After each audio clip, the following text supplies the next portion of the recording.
Got the moolah behind a certain Mr. David Bowie. Good news. Gotta be one of my favorite artists of all time. He was very sexually charged. You'd do anything for him at that time. For the first time, Liquid Assets gets behind the man who fell to earth to reveal unpublished photographs of pre-Ziggy Bowie.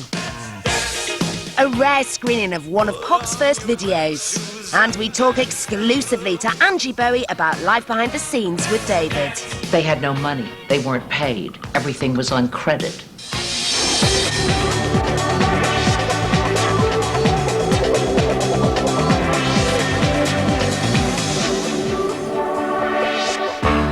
Britain's original starman has sold 120 million albums, inspired generations of bands and hairstyles, and has shocked rocks and rolled into the history books to become one of the world's greatest pop icons. So, where did it all start?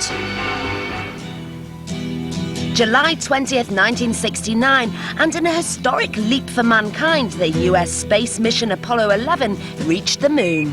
The Eagle has landed. As Earth was captivated by pictures of Neil Armstrong walking on the moon, what was to become the theme music of the lunar landing was also stardust to one of the universe's most unique performers. Ground control to Major Tom. But it was this track, Space Odyssey, plucked from obscurity to cover the biggest event the world had ever seen, which was to launch David Bowie's career into the stratosphere. Take your protein pills and put your helmet on. David Stenton Jones arrived on Earth on January 8th, 1947, a day that made the record books for a different reason. It was the coldest night ever recorded in Britain. So cold, in fact, the mechanisms in Lambert's town hall clock got stuck and struck at midnight with 13 chimes. A couple of hours later, and David Jones arrived here on Earth. He was born here in Stansfield Road in Brixton to Peggy and John Jones. Physically, he looked beautiful. And one of the things you notice that his eyes appeared to have different colors. And he looked like he was from another world. And from early on, he loved to perform, as school friend Peter Frampton remembers. Once he was in front of an audience, I think, and started playing and singing, I think there was no turning back. It was here at Bromley Tech that David began to hone his musical and artistic interests. He was definitely one of the ones that was, I would say, the most popular person who played. There weren't that many people that played guitar and stuff at that point. He was the headliner of the school, if you like. David left school with just 2 O-levels, but was more than ready to embark on his new life in swinging London.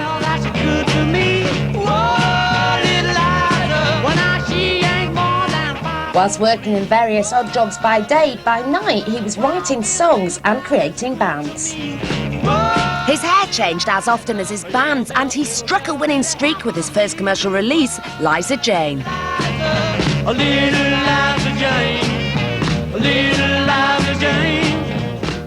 It was his looks, however, that attracted the most attention.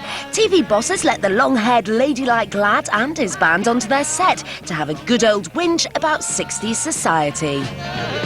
Now, exactly who's been cruel to you? Well, I think we're all fairly tolerant, but for the last 2 years we've had comments like darling and can I carry a handbag thrown at us. I think it's just have to stop now. And along with those early bands came the managers. First Leslie Conn, then Ralph Horton, who secured £1.5 grand's investment. Manager number 3 was Ken Pitt, brought in '66 to oversee Bowie's new band, The Buzz. Guitarist John Hutchinson wanted to join The Buzz, but had to audition first. My first impression was that maybe he was more professional than people I'd worked with before, more dedicated. David's first recorded wages of £147 came with a Buzz tour, where David was firmly in control. It was definitely the band plus a frontman. David was the leader in that sense. He was a good mate to us all, but when the bottom line was that he was in charge. And he was learning about his floor factor and its selling power. He used to wear some pretty embarrassing tartan trousers. And that got a lot of action in the front row, you know. We just stood behind, of course. And the girls would be looking at the trousers. David was gaining a reputation for his style, his dress sense, and now even his sexuality. But to complete the picture, he needed to learn how to move. He paid mime master Lindsay Kemp 7 6, that's about 37p, for lessons. He was an extremely good mover, and he was an extremely good student. He was extremely diligent. David was so good, apparently, Lindsay recruited him into his troupe. I remember paying David £10 a week when we were at the Intimate Palmer's Green. I think some weeks we didn't get paid at all. We always shared what there was. Believing Bowie would break into the big-time, manager Ken Pitt shelled out £10,000 for this rarely seen film to showcase David's talents. Lindsay fell for David and a relationship began. You couldn't let him out of your sight. One day Ken Pitt phoned me and he said, "Oh, Lindsay, I hope you're feeling better." And I thought, feeling better? I've never felt better in my life, except I don't suppose you've seen David anywhere. And he said, "Oh, but he said it's with you because you're not well at all." And I said, "But he told me that he was with his mother." And his mother said, "Well, I think he's with Natasha." And Natasha said, "No, I'm sure he's with Ken. He told me he was going to stay with Ken because they've got to sort out these contracts." And so it went on. Yes, he was very sexually charged. Desperate for cash, David agreed to be in a commercial.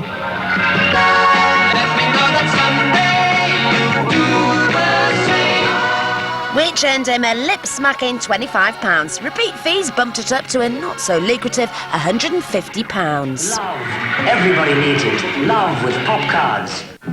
He recorded an early version of Space Oddity with John Hutchinson in 1967. Decca Records are still selling that as David Bowie's original version of Space Odyssey. But they don't mention me on it. So I asked them fairly recently, did they know that I'm singing on their product? And that's one of the things that I'd like to be paid for. It sounds a bit like Bowie, but you can hear that it's a different voice, it's me. Ground control to Major Tom. 7, 6, commencing countdown, engines on. Ground control to Major Tom. Ground control to Major Tom. And all that. Yeah. Right? The late 60s and the summers of love were hit in London. In 1969, David and a group of friends organised a free festival here at Beckenham Park. This was the summer Bowie invaded Britain's living rooms with his TV tune Space Oddity. David was beginning his orbit. This was the stage, yes. And the free festival happened all the way round it. It was absolutely jam-packed with stalls and people sitting around on the grass. Beautiful hot day. But the star of the show was still skint. He was flat broke, living with his parents, split up with his previous girlfriend, had no money, no home, no work. You know David became Mary's live-in lover. He found time, however, to bed hop beneath Space Oddity promoter Calvin Mark Lee's duvet. Meanwhile, Calvin was sharing his love tokens with Angela Barrett, who was sharing hers with David Bowie. He and Angie were going out at the same time, the same person, and it happened to be me. So they got to know each other, and they clicked. It was definitely, something was there, a great attraction. I thought, okay, all right, let's see what happens now. Still broke, David was playing local pubs and clubs. We turned the back room of a very ordinary humdrum pub in a high street in the London suburbs into a psychedelic happening. Local musicians just turned up and played. And we had some very good headline acts because David had a lot of friends in the music business. The first one we did, I think there were 20 people. The second one, there were 50. The third one, we could not move. It was absolutely jammed. It took off like wildfire. It exploded. But David Bowie did not like the commercial success the Arts Lab and the festival enjoyed. When we were sitting there with these piles of money on the floor, David walked in and said, "You're a bunch of materialists, you disgusting people, you revolt me," and stomped out again. But he was still living on the breadline. The recording advances weren't very big. Publishing advances were £500, £1,500, £2,000 a year, and the gigs he were doing were probably £100 to £200 a night, but with lots of expenses as well. By the end of the 60s, when a new Mini would set you back nearly 600 notes, Bowie's sums went something like this. £5,000 from publishing deals, plus £1,000 for signing with Mercury Records, equals a not-so-swanky £6,000. Oh no, not me. I never lost control. But Angie knew if David was to become a star man, there'd have to be some changes. The old manager had to go. I took him to see Tony DeFries, and Tony DeFries successfully rid him of Ken Pitt, then moved him from Mercury to RCA, but that took about a year. Whilst DeFries worked on RCA, Bowie worked on his songs and image, and it was a local Bromley hairdresser who created the signature Ziggy look, which shocked the world. David had this real long, draggy, mousy brown hair, so he wanted something very different. I went down to the book stand, got Vogue and every other magazine that had any hairdos in it that looked interesting, and took them home and slapped them on the bed and said, "Okay, let's go." And we came up with a combination of very short and sticking up through here, very, very short down here, and long fringy bits at the side and at the sides. So that's what we did. So we cut it off, went home. Panicked phone call the next morning. Dave was like, "What have you done? What have you done?" And I came round there, and then we dyed it red. And after that, it was fantastic. And how did he keep it up, as it were, the hairdo? He had to keep me. He had to keep me around because he couldn't do it by himself. Yeah, he used to pay me. I don't really remember how much, 15 quid, something like that. David and Angie found new musicians, the Spiders, and they began to play gigs. And we walked in and it was jammed. And then they came out and it was unbelievable. David, Mick, Trevor and Woody, and they were unbelievable. I've never seen anything like it before in my life. And my friends were like, we were all like, what's going on?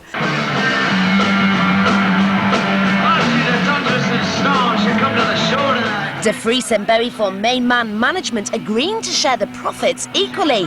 Hoping to hit the big time, they hyped Ziggy into the stratosphere.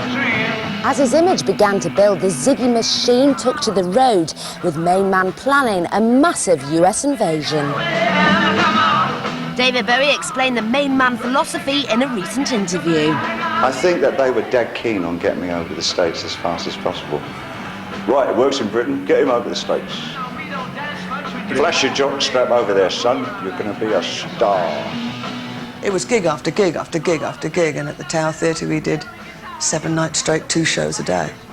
And being the costume mistress, you had to get those costumes ready for that second show, and it involved drying them out with irons and trying to keep them all in one piece, which wasn't easy. And the Ziggy gigs got world headlines. By 1973, Bowie had released 3 top-selling albums and played hundreds of US and UK gigs for RCA, who paid Main Man £200,000 in advances. David's share of this was nothing. What are we coming to? No room for me, no fun for you. Bowie later claimed that he thought that the deal was that he owned 50% of Main Man, the joint management company, and therefore got 50% of all the income. But in effect, what happened was a lot of the expenses of the company were deducted from the top, both those furthering his own career and those of other artists. So where had the money gone? Tours that don't come cheap. We took over floors of hotels, and we all stayed together. And everything was on charge. You charged everything to your room. And one of the bodyguards actually used to charge things to the room and send it back to his wife. So it was like there was no limit to the spending. Then there was the entourage. DeFries had staffed Main Man offices in New York with Andy Warhol's associates. Limousines, champagne, of course, champagne. the best dinners that we could do, 2 of them at a time, you know, if we felt like it. While on tour, one room service account was £10,000, bringing his hotel bills to a whopping £80,000. And then there were the acts main man had signed, like Dana Gillespie, for whom Bowie had written a song. Andy Warhol looks a scream, hang him on my wall. Like other acts, Iggy Pop and Jane County, Dana was treated like royalty. Their payment soaked up another £10,000 of what would have been Bowie's money. Main Man had just snowballed. I mean, I had credit cards to things like Bloomingdale's and all these shops in New York. I didn't pay any bills, just go and have fun. And Andrew was in the middle of the spending spree. I think if David wanted to work, his manager would say to him, "Oh, take Angie shopping, why don't you?" You know, so we'd get in a car and we'd shop until the car was full, and then we'd come home. And it was all charged back in typical American capitalist fashion to the corporation, who then charged the artist. Ain't life grand? And whilst money from RCA was pouring into Main Man, Bowie was left with zilch, whilst mates like Mick Jagger were raking it in. He started to see his people that he'd always admired as stars, and he was starting to be up there with them. They had a base, he had no base. And to the world's astonishment, he killed Ziggy live on stage. Ziggy played guitar for the last time here at the Hammersmith Odeon, but was this the end? We finished the set, and David came off and told me not to start the encore, which was Rock and Roll Suicide, which was a 2-chord thing from me on 12th Street. But he walked to the front stage and said we were all retiring, and what a great time we'd had, and goodbye. So I started playing as he gave me the nod, but everybody was saying, "What did he say?" And we all walked off saying that. What did he say? And, well, I better not tell you what they said, but we'd basically been fired on stage, you know. Oh no, love, you're not alone. When David dismissed them at Hammersmith Odeon, what was I supposed to tell their mothers? Would have been nice if someone had told me. This set is amazing. It even smells like a street. There's a bar. Having ditched the Spiders, Bowie remained with Main Man and continued to record. He was now secretly plotting to ditch someone else. Rolled up scandals in other boys. Tony DeFries had all the executives at Main Man sit down and have 5 or 6 meetings deciding on how I could be gotten rid of. There was a list of priorities. I had to be divorced and contained, I believe was the word.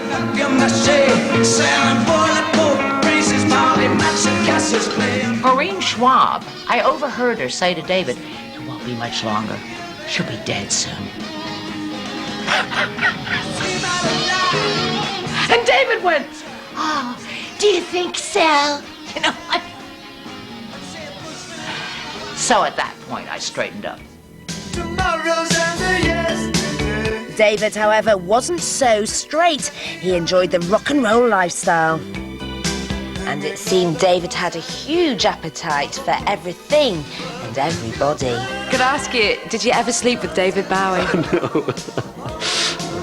Yeah, I mean, can I say this? Everybody.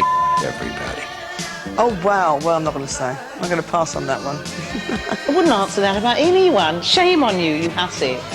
It wasn't only David. I slept with everybody. Cherry slept with everybody. Jane slept with everybody. Angie slept with people that helped her with her grocery carts.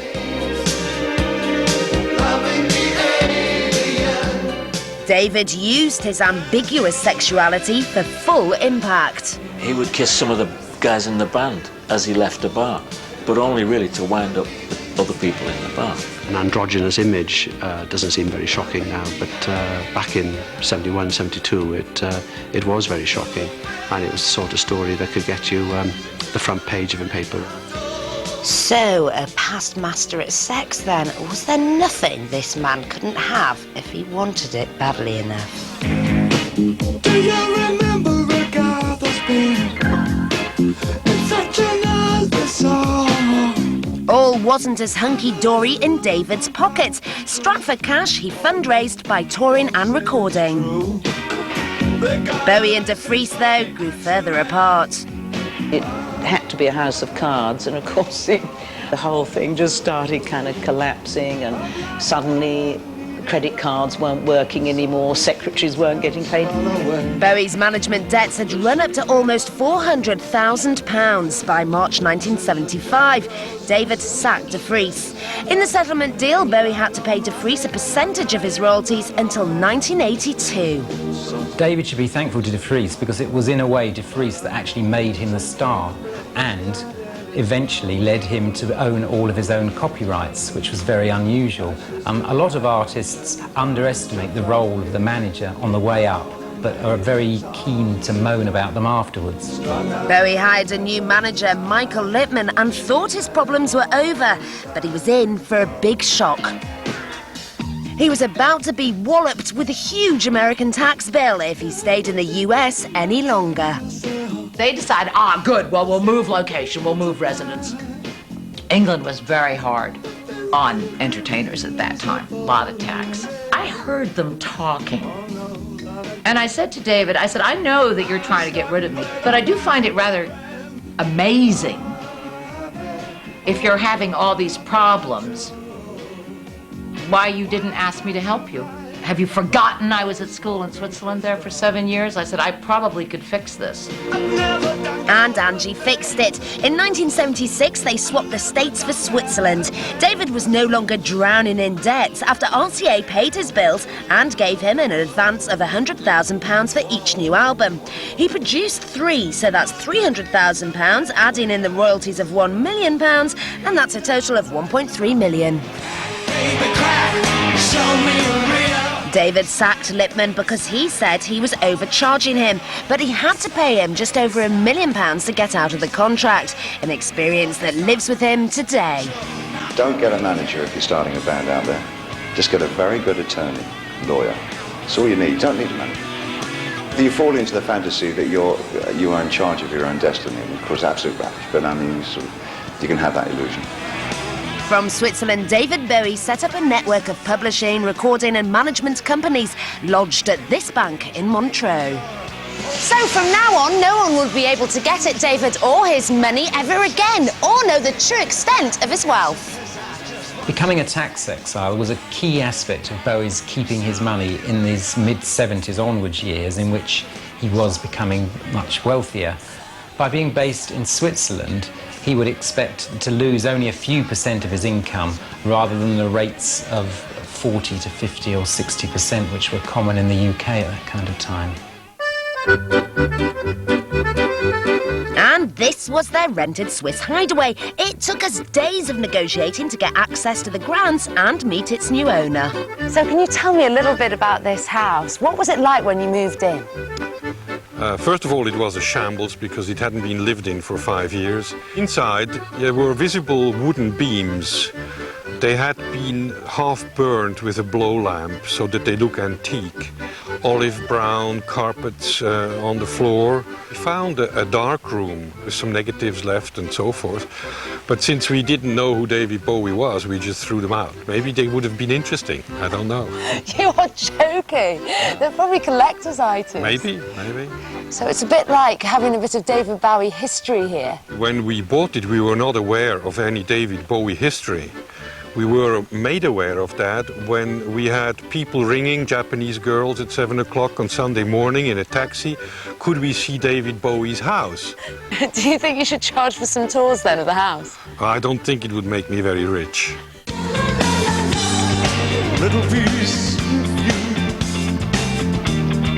Well, perhaps the tour should start here. This was the smallest house David Bowie lived in. This 2-up, 2-down railwayman's cottage in Bromley was where he spent his formative years. After leaving home, David lived in a series of rented houses. Remember the chalet? It was the swishest of them all. Then came Berlin and a rented flat, bringing his total spent in rent over the years to £25,000. As soon as the money rolled in, David got a pad here at Essex House. In New York, but it's now sold. He bought this house on Mystique, a castle in Ireland, and a secret place in London, even though he doesn't seem keen on settling in England. His real home is here in New York. It's where he feels safest. So, what's Bowie's block like? We caught up with a top New York real estate agent. So we're now in the heart of Nolita. What has this area got to offer? Well, now it's become an area of like really great little shops. You know, the smaller stores, which people are, you know, tending to prefer to shop in rather than the big Fifth Avenue, Madison Avenue thing, and even Soho. I mean, what kind of celebs like to sort of shop around here? We all know, and it's already been said a million times, me and Roe, the jewelry store, that's Julia Roberts' favorite. Nolita is great because it's a walking neighborhood. It's human scale. So it's one of the few neighborhoods left where you can walk and kind of feel like you're more intimate with your environment. What makes this building great is it is higher than the rest of the buildings in the neighborhood. And this particular unit has 4 exposures. So you have north, south, east, and west. So you get a sense of your environment, which is important in New York. That's his place. It's the new build on top of the old block. What we do know for certain is it's over 6,500 square feet. And that's enormous by New York standards. Yeah. Then add the component of being a penthouse and having a garden and a roof, it's going to add tremendously per square foot to the dollar value, which makes this between $1,200 and $1,500 a square foot you would get for something like that. Double the normal, because you're getting all the things that no matter how much money you spend, you can't buy. Okay, 8 million then? At least. Really? At least, yeah. We couldn't get in to see his place, but Robin showed us something nearby. It's a penthouse, and it's maintained its character and integrity because they've left the original tin ceilings, and these are actually the original maple floors, which are much better than the oak. And you have a full wall of windows straight across, which makes it great. And the ceiling height ranges from 12 to 17 feet, so you've always got a sense of space. And it's got the width, which a lot of lofts don't have. Many of them lose it because they're just very narrow. This is not the miracle. This is like a guest suite area. And as we wrap around, you'll see there's a gym over there. They have a full gym. So you get your space and then you do it like you want it. I mean, do you think David would have done that? You get a couple of architects in and you try and lay out a space to make it function the way you want it to function. So, with places in Ireland, Bermuda, New York and London worth £19 million, that brings his personal assets to a total of £19.3 million. But after only 5 months living in Switzerland with Angie, David moves to Berlin.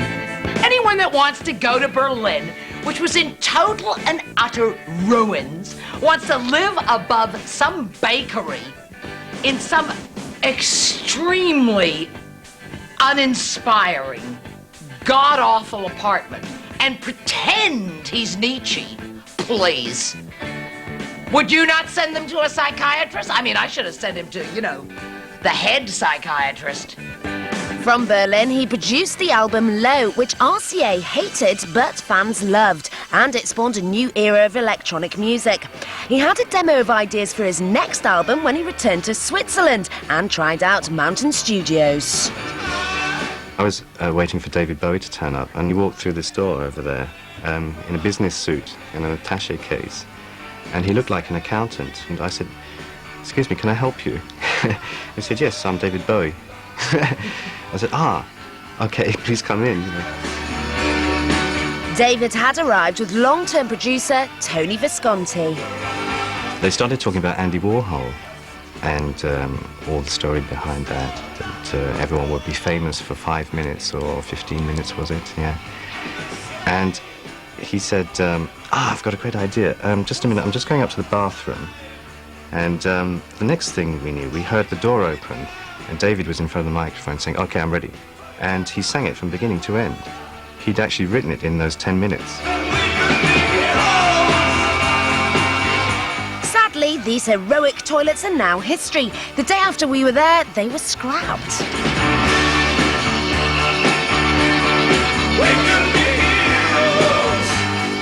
Painting has always been an incredibly important outlet for David's artistic tendencies. He's got a thing about painting faces. We showed some to art critic David Lee. Well, we couldn't stretch to an original Bowie, so what we've done is recreate our own art gallery here. David, what do you think? Not very much, I'm afraid.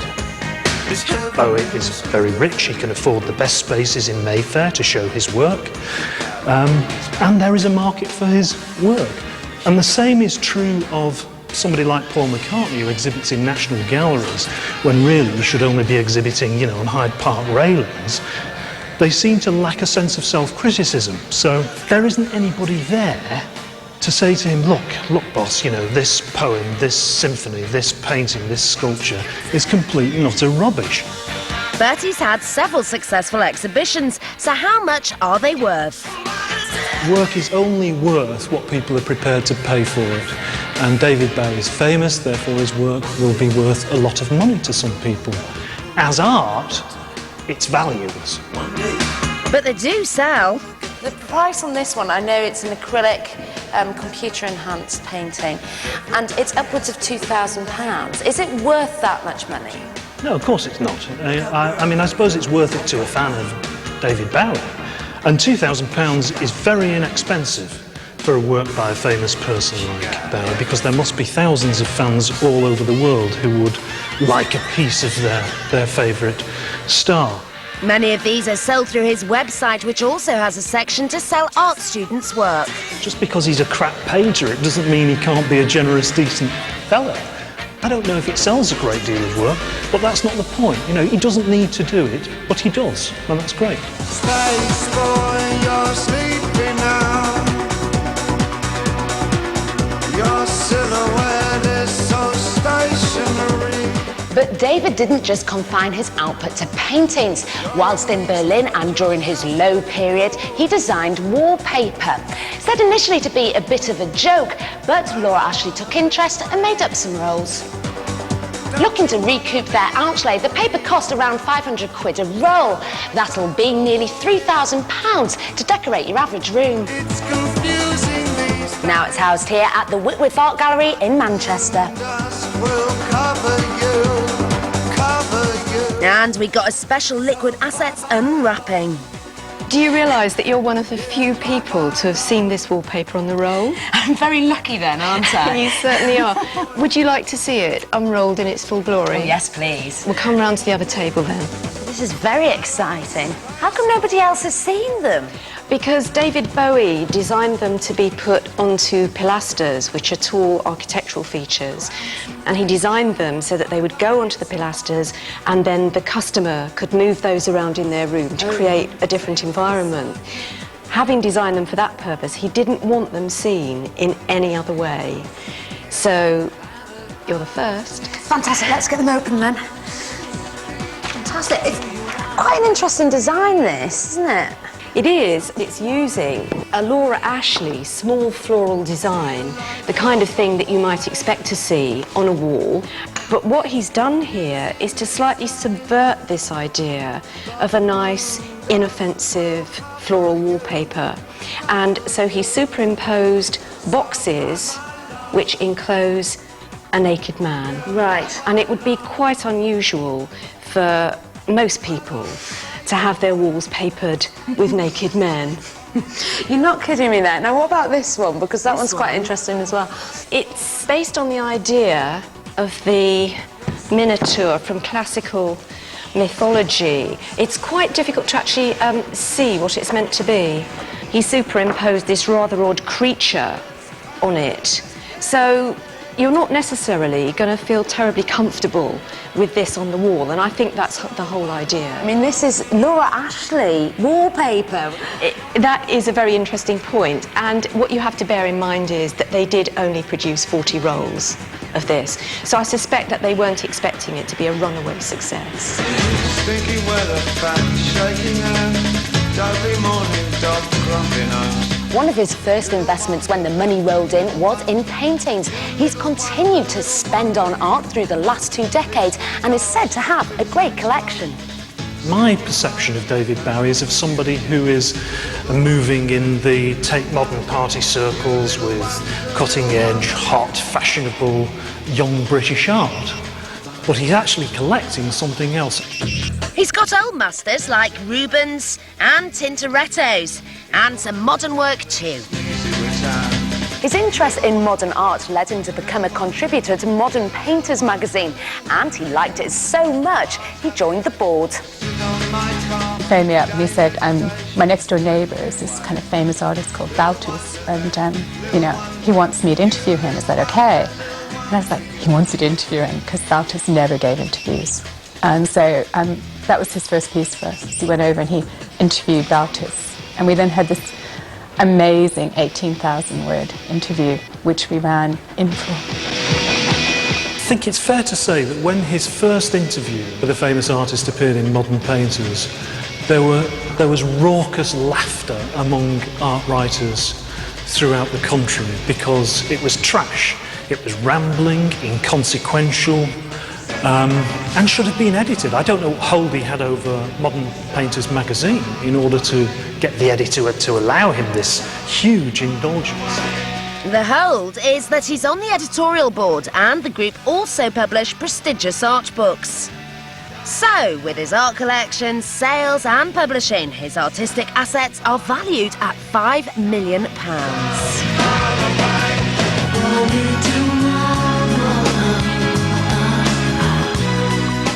And those finances weren't dented when Angie wanted a financial settlement following their divorce. Swiss legislation is less kind to women than English or American law.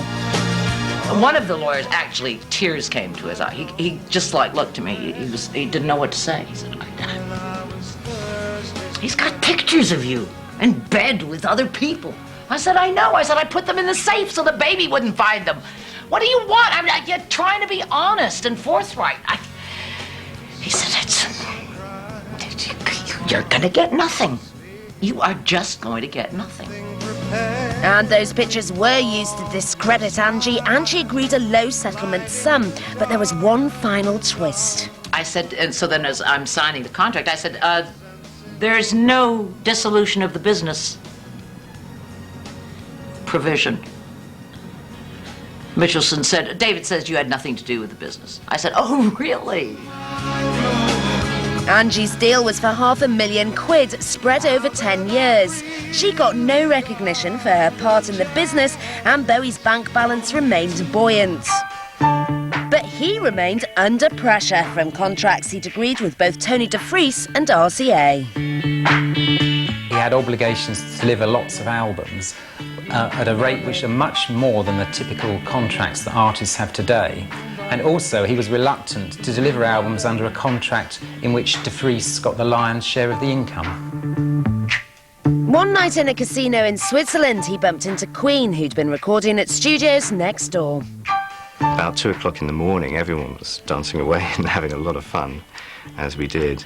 And they suddenly wanted to record some ideas and came over to me, oh, is it all right? And I said, yeah, absolutely fine, you know, come on, let's go down. And it was like a party situation. Pressure, pushing down on me, pressing down on you, no man has fall. David was very much in charge that night, I remember. And actually telling Freddie what to do once or twice, and I was saying, oh, calm down, David, you know, because Freddie was a very strong guy.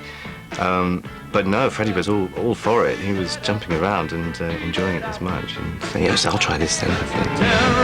The Queen session gave him a top-selling single and a glimpse of EMI, Queen's recording company. Waiting for his RCA contract to expire, Bowie worked on ideas for a new album with disco producer Nile Rodgers. I say freak. Calls me downstairs from my room, and he says, yeah, Nile, I got this song, and check this out. And I'm sitting there, and I'm waiting. And he starts playing this song.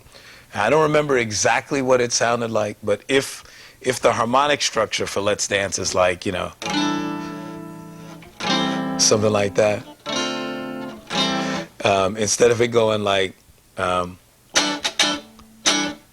it went something like,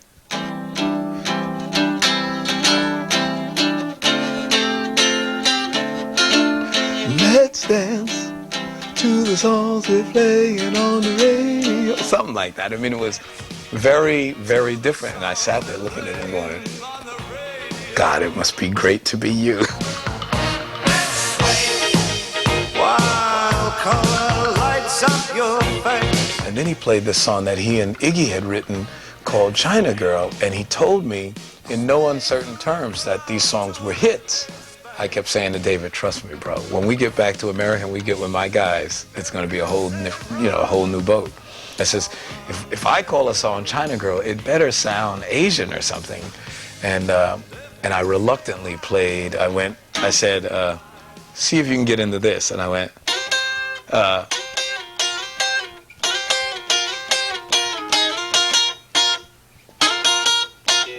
and I just played that for him, and I says, what do you think about that? And I think he said something like, that's fantastic. And I went, cool, well, if you like that, then dig this. And I had already rehearsed it with the band.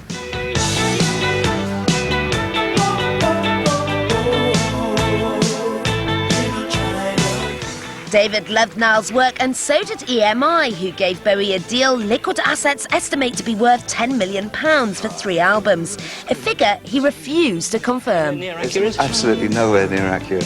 Can you give us a more accurate figure? Of course not. The first time he got a very substantial advance for himself, which was said to be $17 million.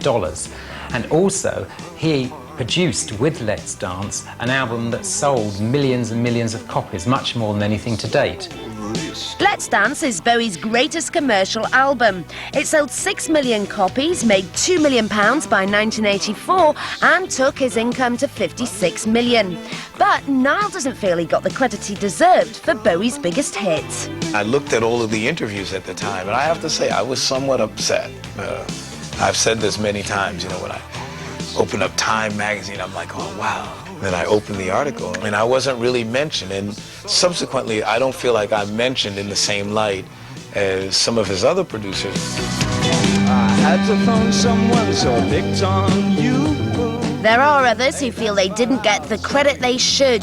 Mick Ronson was the Spiders lead guitarist and early Bowie collaborator. I think Mick had an awful lot to do with it, much more than David ever gave him credit for. He played a lot of the stuff on Hunky Dory, all the keyboards and stuff. They were all Mick's arrangements. No, Mick did not get the credit that he was due. David shared some publishing, but not a lot. And Tony DeFries made sure he explained publishing to David, but he didn't explain it to the boys. And when the boys had songs, they were not allowed to be included. I really was so idealistic. I really believed we were just going to change everything. Don't make me get sad. It makes me sad talking about it. But he thinks he blew our minds, and there's a star man waiting in the sky.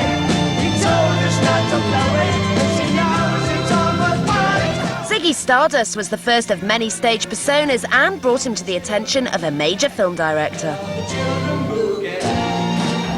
I'd seen a documentary called Cracked Actor, which was really centered around David, and I'd been talking to other people, and I wanted to avoid, curious enough, an actor that had been established in one particular role, but David was quite unique. What's this, some kind of bribe?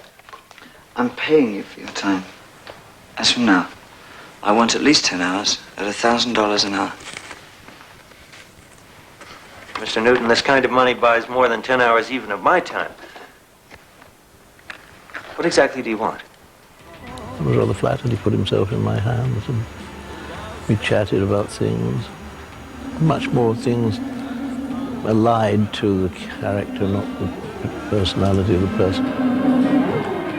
The more we got into the film, the more confident I felt that I was dead right to have him. And David was dead right to appear in it. The movie launched his film career, and he's appeared in 24 features as well as numerous stage and radio plays. Not a big earner, but good for attracting critical acclaim.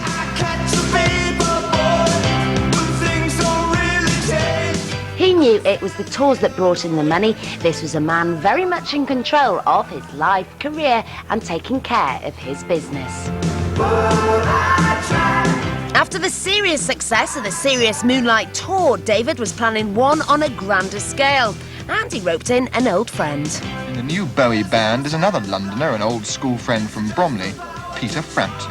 It was a circus, it was something like, in Europe, over 200 people just in the crew, and There were, I believe, 3 spiders. I heard rumors each spider cost $1 million, you know, so it was a massive scale. You know, I'd never been involved in anything quite like that. The Glass Spider tour was seen by 3 million people in 10 countries. It cost millions to stage. There was accountants everywhere, I tell you, marking down what you were spending. The Glass Spider made him £15 million. Add that to the 10 million he made from Serious Moonlight, 10 million from the Sound and Vision tour, and 10 million from other gigs, and his total tour income is £45 million. From the 1990s onwards, Bowie hasn't really been in the Premier League of touring acts. I mean, the Rolling Stones and U2 and bands like this are constantly in the top 10 listings, yet Bowie hasn't appeared anywhere near the top since 1990. Touring brought in the cash, but David Bowie ended the 80s in the musical wilderness. Could he ever claw back his cred? His fortunes may have fallen whilst he tinkled with Tin Machine, but in 1992 his luck turned when he married a man, a supermodel, who's worth £25 million. A man's work keeps her in New York, where she lives with David and their child Alexandra. And we got a rare sighting of her. So we didn't get to David, but we did get a quick glimpse of a man. And it's in New York that David does most of his business. David is probably one of the most sophisticated businessmen in the music business. He's a cutting-edge thinker, so he's always driven by his artistry, and his artistry is good business. When comes the shaking man, elation in his eyes. In '93, he asked Nile Rodgers to collaborate once again. Streaking cathedral style. My motivation when we did Black Tie, White Noise was to really top Let's Dance. That's all I kept thinking about. Let's top Let's Dance. We can do it, we can do it, we can do it. It's no problem. But David's motivation was different. The aim was to try and do something that was artistically fantastic, and if it happened to be commercially successful, then that would be great too. Which is probably mostly the way he makes records. And Black Tie White Noise was artistically acclaimed, but wasn't a commercial success. We just were almost like two individuals coming together again, and it wasn't like the kinship that we had on Let's Dance. It was a very different project. Savage Records, who had paid for the album, crashed, and for the first time in his career, David Bowie was without a record company. However, he'd done a re-release deal with little-known Rykodisc. We went back to the original recordings from the studios and, you know, enhanced them in the mastering process. And then we also added extra artwork, lots of B-sides, outtakes from sessions, things like that. It was sort of our philosophy to try to restore as many original elements of the artwork that have been lost over the years. So many of the album covers have been changed. On the cover of Diamond Dogs, the original painting of David with his torso sort of morphs into a dog. Well, there was a big penis on the dog that they airbrushed out, and we put it back in, you know? It's like, and in fact, that was one of the things we pitched to him. We said, we're going to put the dick back on the dog, and he was really into it. And it worked. They made millions, and David Bowie was back in vogue. A new deal with Virgin netted him £500,000. Add this to his other record deals over the years, it brings us to a giant stack of £73 million. They say, hey, that's... David Bowie became the first musician to release a new single on the web in 1996. It generated 375,000 hits and led David to think more about the internet. The internet is now carries the flag of being subversive and possibly rebellious. And like most pop stars, David Bowie has a website for his fans, but you've got to be careful what you type in. Key in www.bowienet.com and you come up with harness racing. Hit the right buttons, however, and we're in. Now, if you like a racing cert, this is a website that's guaranteed to cost you money. Unlike other stars, Mr. Bowie charges you cash to join. You can pay $17.85 a quarter for basic membership, $64.99 a year and you get a free CD, or pay an annual $99.95 and you get all this and a signed print. He's got people not only to pay money once to join, but they have to continue to pay. You've got that great steady stream of income coming in. Absolutely fantastic news. And there's few companies out there who've managed to achieve that on the internet. But that's not all. He joined forces with USABank.com to offer a Bowie bank account and credit card. The only trouble was, you had to be American to join. David Bowie, he's ventured into banking. Is that unusual? Just shows you what a big force David Bowie brand name is. The fact that he's able to leverage that brand name to really create these extra revenue streams. By giving his name to a banking product, he's saying, look, with David Bowie, you've got safety, you've got something that's going to be around for a long time, you've got a big global name. That big global name has been used to push another product. You're not the first video game player to get your soul trapped in this dimension, but you're certainly the first to stay alive so long. Thanks, David. I'm still alive and kicking. And for writing the music for this computer game in which I'm trapped, David netted megabucks. At the height of the internet boom, one analyst apparently valued the Bowie net and the related companies at around $300 million. But nowadays, I see them more as a bit like a hobby for Bowie, and he apparently spends a huge amount of time updating the website. But at the moment, I can't see any really meaningful income streams from these ventures, and that really is the only way at which you can value things these days. Even the most conservative estimates put Bowie's brand income at £5 million. To ensure his golden years, David Bowie became the man who sold his world. First there were football clubs, now it's rock stars. If you've been quick off the mark yesterday, and probably if you've been a large institutional investor, you could have bought into a little bit of David Bowie. He's just closed a deal which has netted him £34 million. In a groundbreaking move, David secured a £34 million loan from an American insurance company, secured against income over 10 years from his back catalogue.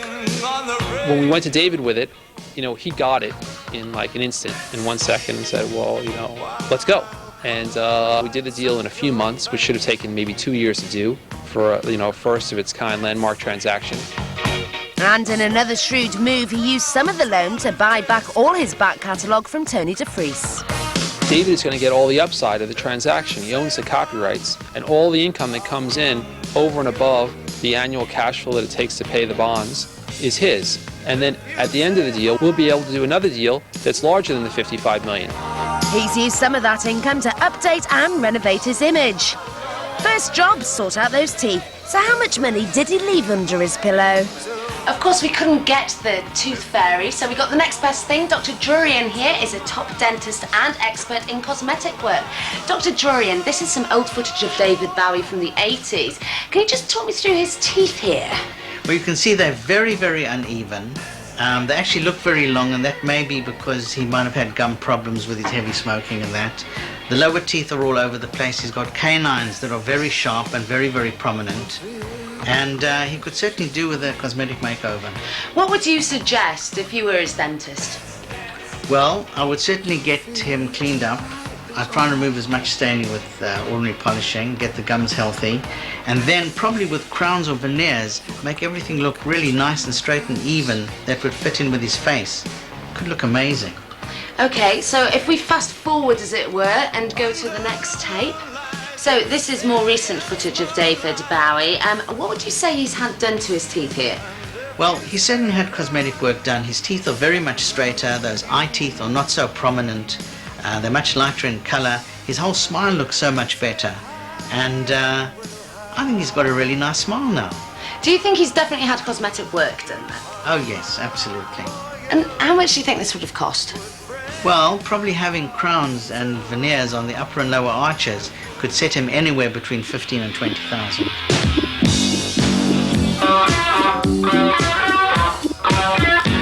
But he skips on his clobber, and according to those in the know, is downbeat in normal life. He posed recently for New York Style magazine, V. When he walked into the shoot, he was wearing like khakis and a plaid shirt and some canvas sneakers, and he looked like your dad would look when he goes out to to pick up the newspaper and a bottle of milk on a Sunday morning. And then once he actually gets into these clothes, you see him transform into David Bowie. Dior designer Eddie Slimane provided the clothes for the shoot and the new image. We got a sneak preview in Paris. This is also basic sketches, this sort of movement sketch with basically the whole idea of the silhouette. This proportion of jacket is very particular because it's really much giving an idea of movement within a very structured piece.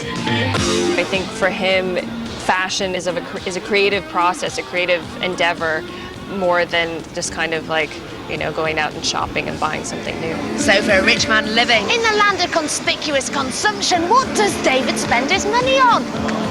Maybe he got some clobber from Fendi or a diamond ring for a man from Tiffany. Bowie has been a very private, personal person, and there's very little information about what he spends his money on, really. Although we can say he's not a great conspicuous consumer like Elton John or similar artists like that.